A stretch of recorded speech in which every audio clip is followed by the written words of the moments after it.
दरड प्रवण क्षेत्राची मुख्यमंत्र्यांकडून पाहणी करण्यात आली आहे। महापालिकेचे आयुक्त भूषण गगराणी देखील उपस्थित होते।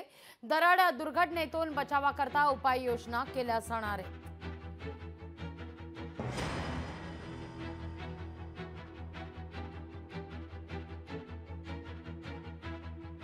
2001 साली लँडस्लाइड झालं होतं आणि 72 लोकांचा मृत्यू झाला होता।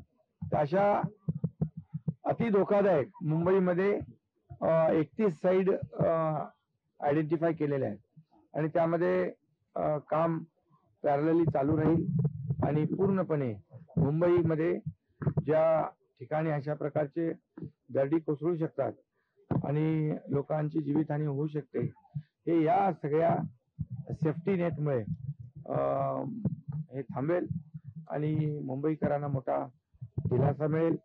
आणि आमचा टार्गेट आहे की लँडस्लाइड फ्री मुंबई करायची।